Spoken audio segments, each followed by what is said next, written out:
ओम शांति। 23/3/26 की मुरली है। बाबा कहते हैं चुप रहना भी बहुत बड़ा गुण है। तुम चुप रहकर बाप को याद करते रहो तो बहुत कमाई जमा कर लेंगे। कौन सा गुण बाबा ने कहा? चुप रहना। प्रश्न है, कौन से बोल कर्म संन्यास को सिद्ध करते हैं? वह बोल तुम नहीं बोल सकते। उत्तर, ड्रामा में होगा तो कर लेंगे। बाबा कहते हैं यह तो कर्म संन्यास हो गया। तुम्हें कर्म तो अवश्य करना है। बिना पुरुषार्थ के तो पानी भी नहीं मिल सकता। इसलिए ड्रामा कहकर छोड़ नहीं देना है। नई राजधानी में उच्च पद पाना है तो खूब पुरुषार्थ करो। क्या करना है? बाबा ने कहा कर्म संन्यास को सिद्ध करते हैं ना, करते हैं तो वह बोल तुम नहीं बोल सकते। तो बाबा ने कहा क्या बोलेंगे कि जो ड्रामा में है, जैसा प्रारब्ध मेरा फिक्स हो गया है वही होगा। तो बाबा कहते हैं ऐसा बोल तुम नहीं बोल सकते हो।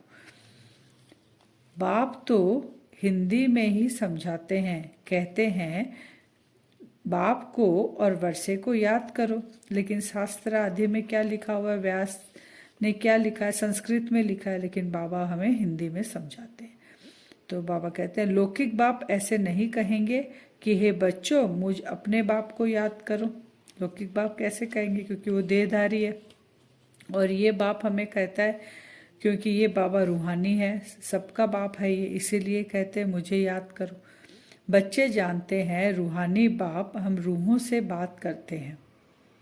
तुम बच्चों को पहला पुरुषार्थ बाप को याद करने का ही करना है, जिससे विकर्म विनाश होंगे। इस समय निरंतर याद, बाबा कहते हैं इस समय निरंतर याद कोई कर न सके। टाइम लगता है याद निरंतर करने में। बाबा ब्रह्मा बाबा कहते हैं कि मैं भी निरंतर याद नहीं कर सकता हूँ, भूल जाता हूँ। लेकिन यह अवस्था जो है निरंतर याद की पिछाड़ी में तुम्हारी ठहरेगी।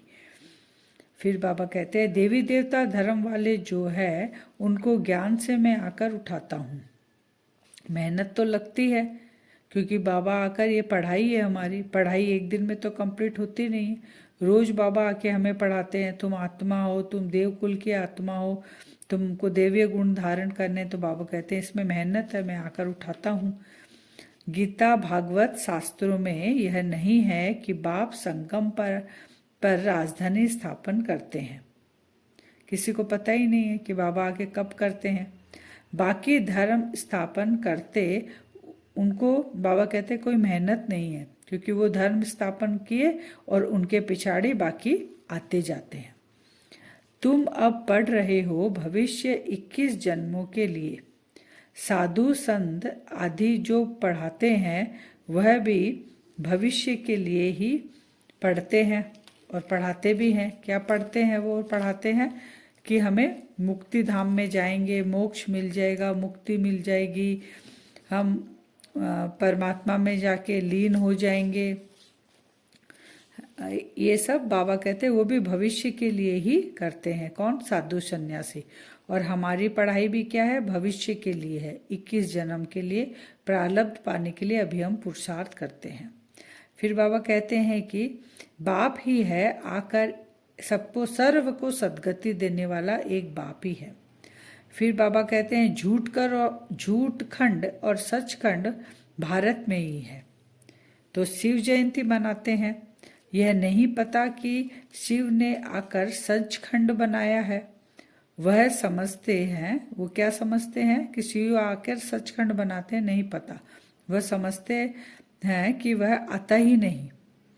फिर एक तरफ कह देते हैं नाम रूप से न्यारा है, फिर बोलते हैं पतित पावन, फिर कहते हैं ज्ञान का सागर। ऐसे ही बाबा बोलते हैं कुछ ना कुछ, दोनों बातें आपस में मिलती ही नहीं है। एक तरफ पतित पावन, एक तरफ नाम रूप से न्यारा, ये थोड़ी बातें मिलती है। तो मिलती नहीं है और तोते के मिसल खाली रटते रहते हैं। फिर बाबा कहते हैं आग, सोने को आग में डालकर उनसे किचड़ा निकालते हैं।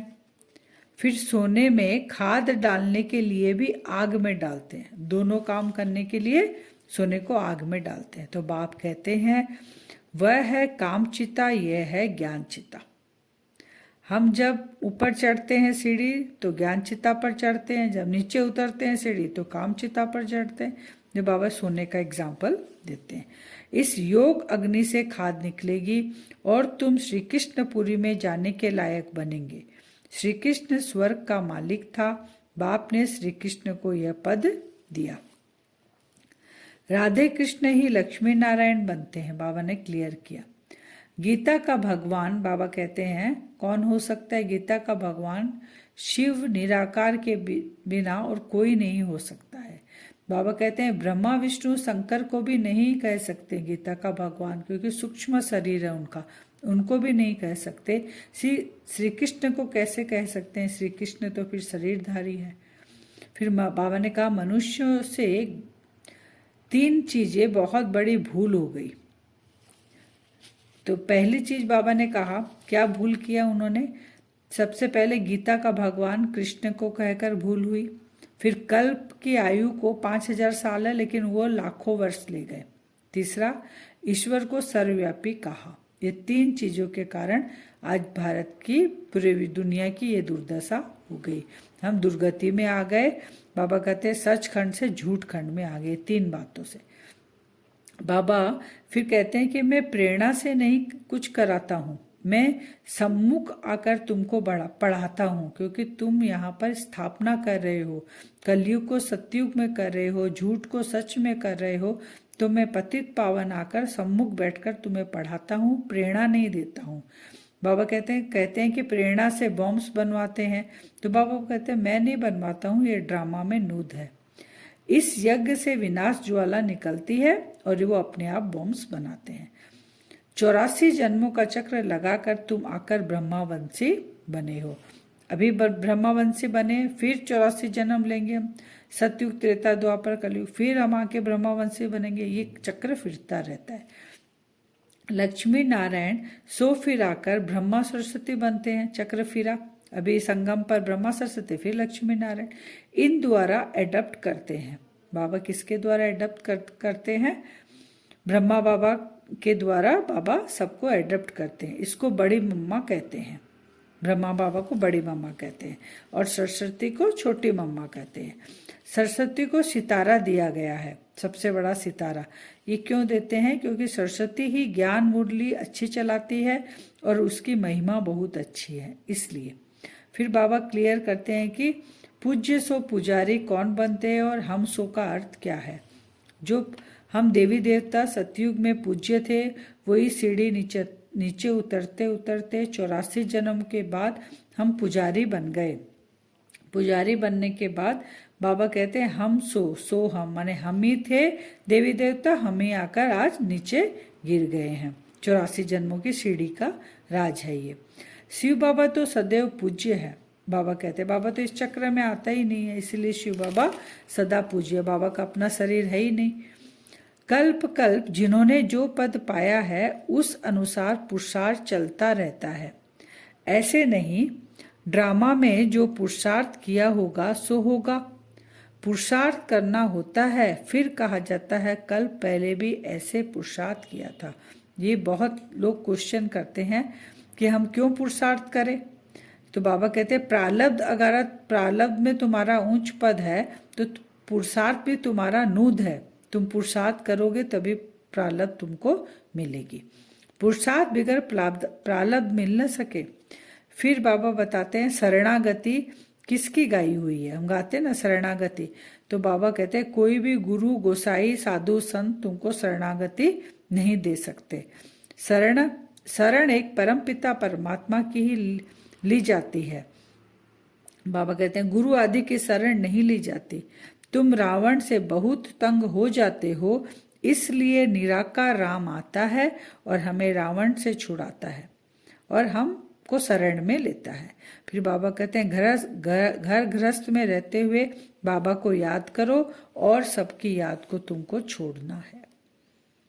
फिर बाबा प्यार से कहते हैं मेरे नूरे रतन, जब तुम सतयुग में आते हो तो तुम वन से राजाई करते हो। तुमको लड़ने करने की दरकार नहीं रहती। तुम योग बल से बाप से वर्षा लेते हो। अभी हम किससे ले रहे हैं वर्षा? हम लड़ाई नहीं करते, योग बल से अपनी राजधानी स्थापन करते हैं। अब याद करो न करो तुम्हारी मर्जी, आगे चल नए भी बहुत आगे निकल जाएंगे। आज का वरदान है, बाबा ने क्लियर कह दिया, याद करो नहीं करो तुम्हारी मर्जी, और जो पीछे आएंगे बाबा कहते हो तुमसे भी आगे निकल जाएंगे। आज का वरदान है, मन मत परमत को समाप्त कर श्रीमत पर पद्मों की कमाई जमा करने वाले पद्मा पदम भाग्यशाली भव। किसी के मत पे नहीं जाना है, एक ही मत में जाना है, वो है श्रीमत। तभी पद्मों की कमाई जमा होगी और भाग्यशाली बनेंगे।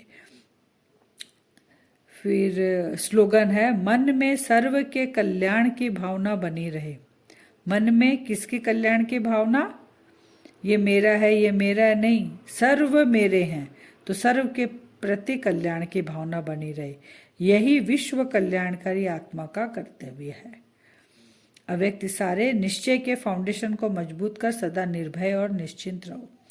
बाबा कहते हैं, समझा रहे हैं, सरकमस्टेंस भले कैसे भी हो, लेकिन निश्चय बुद्धि बच्चे सरकमस्टेंस में अपनी स्वस्थिति की शक्ति से सदा विजयी अनुभव करेंगे। क्या करेंगे? सरकमस्टेंस कैसी भी हो, अगर स्वस्थिति उनकी पावरफुल है तो वो हर परिस्थिति में विजय अनुभव करेंगे। ओम शांति।